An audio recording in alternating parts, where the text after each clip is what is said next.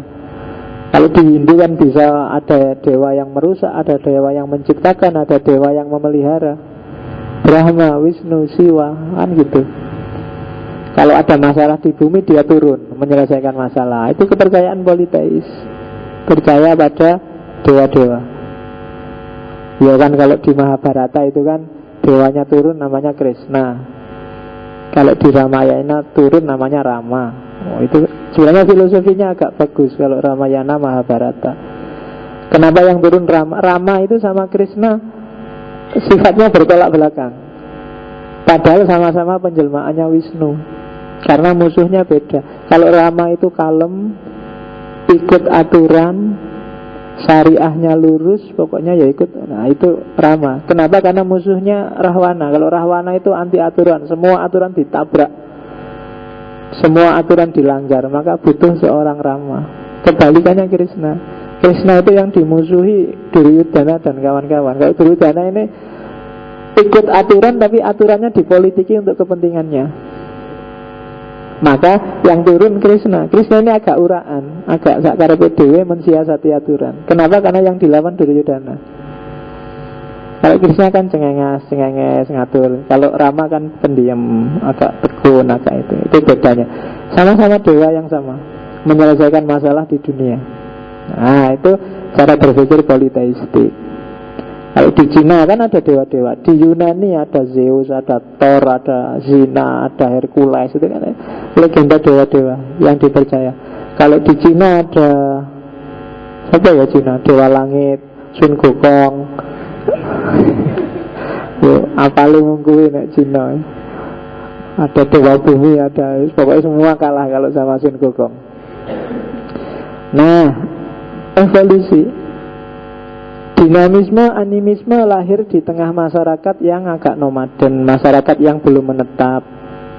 Sementara kepercayaan dewa-dewa lahir di tengah masyarakat yang sudah mulai beradab, sudah kenal pertanian.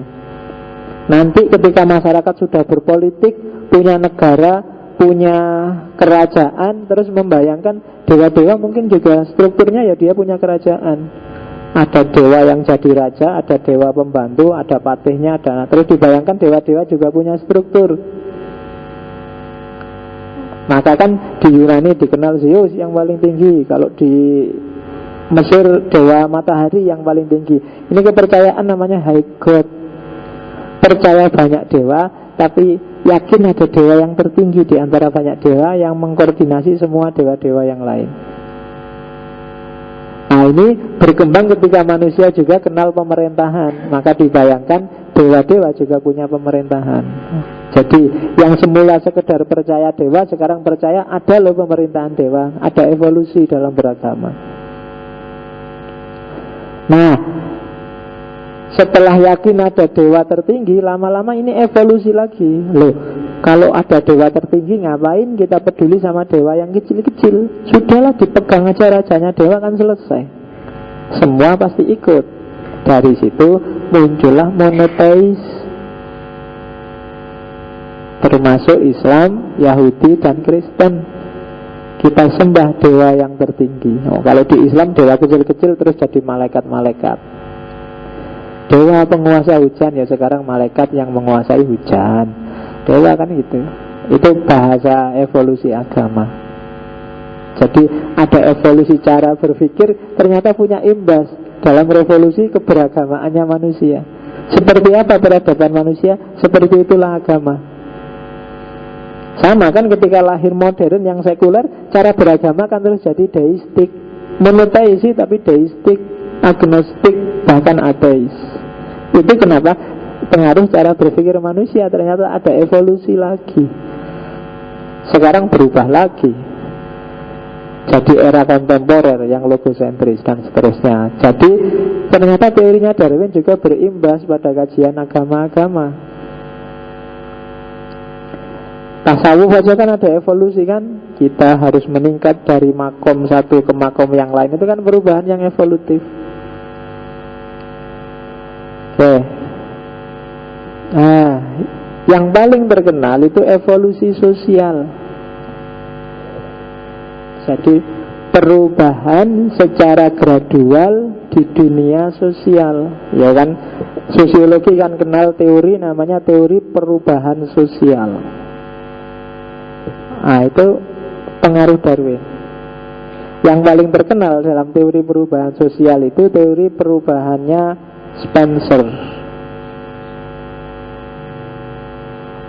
Teori perubahan Spencer ini luar biasa karena dari sinilah, dari ide evolusi sosial inilah nanti lahir kapitalisme, Marxisme, dan bahkan Nazisme. Logikanya pakai logika evolusi Darwinian. Kapitalisme misalnya, tokoh kapitalis Andrew Carnegie, John D. Rockefeller yang bilang bahwa kapitalisme itu adalah penerjemahan terbaik dari survival of the fittest.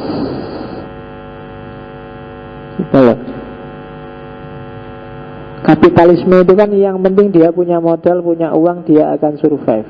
Yang tidak punya uang, minggir aja, kamu nggak ada gunanya. Kapitalisme kan gitu. Kamu silakan bantu yang punya uang. Pemerintah nggak usahlah capek-capek bantu orang miskin kayak di sosialisme. Uang ini natural kok, alami kok. Saya punya uang, kamu nggak punya uang. Aku seneng, kamu sumpek. Biasa itu, sudah hukum alam. Nggak perlu kamu mikir, wah gimana ini biar keadilan sosial. Nggak usah. Ini kan uang hasilku sendiri, salahmu sendiri nggak punya uang. Kapitalis kan gitu. Semakin punya uang, aku semakin bisa mendominasi. Kamu mau uang, bantu saya dulu, ikuti aturan saya dulu. Kapitalisme kan logiknya. Kenapa kok bisa gini? Kejam itu Pak. Lu nggak kejam. Alam memang gitu itu. Natural selection itu survival of the fittest. Kalau nggak punya uang berarti kamu nggak fit. Mau apa aja nggak bisa, beli baju nggak bisa, makan nggak bisa, kuliah nggak bisa, karena kamu nggak punya uang. Berarti kamu nggak fit untuk dunia modern. Minggir saja. Silahkan punah dengan sendirinya. Kalau kamu nggak punya uang, itulah prinsip struggle for the fittest. Kalau kamu mati, ya itu resikomu, itu katanya Rockefeller itu kan. Kalau kelas bawah itu meninggal di pabrik-pabrik, itu proses alami dalam masyarakat. Itulah law of God and of nature. Itulah hukum Tuhan dan hukum alam. Loh Pak, kasihan yang miskin kelaparan. Yo, masuk akal. Miskin kan memang terus kelaparan. Mana yang salah? Yang kaya seneng-seneng, masuk akal itu sudah. Itu hukum alam. Jangan dibantah, katanya kelompok kapitalisme. Survival of the fittest. Di era kapitalisme yang fit ya yang duitnya banyak. Bahkan politik pun kalah sama yang uangnya banyak. Ini pengaruh revolusi Darwinian, Social Darwinism. Jadi ini yang punya teori sebenarnya Social Darwinism itu Albert Spencer. Jadi kapitalisme kita ini kan sistemnya kapitalis. Dan karena kapitalis, maka survival of the fittest-nya adalah mereka yang punya kapital. Dialah yang menang. Kalau kayak kita daki-daki, ya besok jadi buruhnya para kapitalis. Ya kan? Orang bodoh itu kalah sama orang pintar, tapi orang pintar tetap kalah sama orang kaya. Kamu kuliah sampai S3, ya nanti melamar di perusahaan, ya bosnya Cina, tidak pernah sekolah. Jadi kamu kuliah, kamu disuruh mikir, gimana ayo yang S3, mikirlah, kamu manajernya kan, tapi hasilnya ya kasih padaku. Jadi kamu akhirnya cuma jadi pembantu dan pegawai. Jadi orang pintar ternyata hanya pegawainya orang kaya. Di Indonesia kan juga gitu. Politikus, presiden, DPR itu hanya suruhannya orang kaya.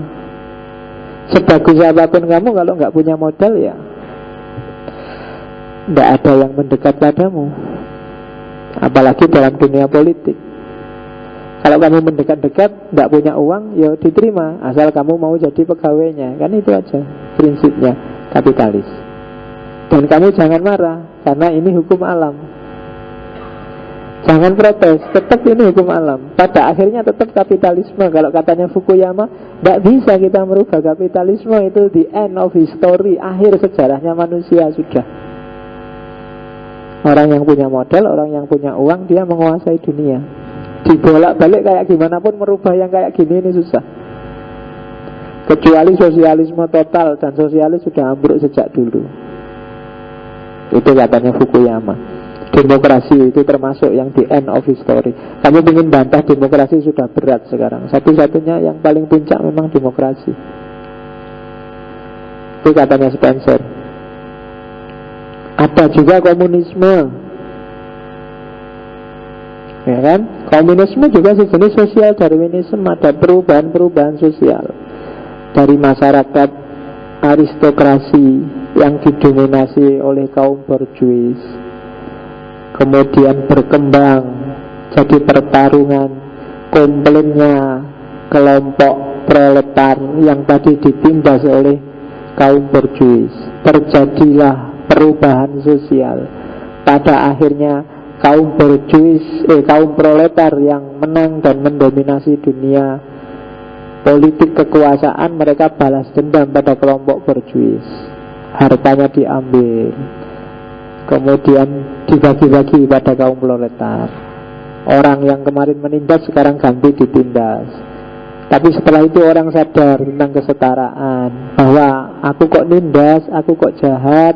Lama-lama mereka sadar, sudahlah kita hidup bareng-bareng aja, jangan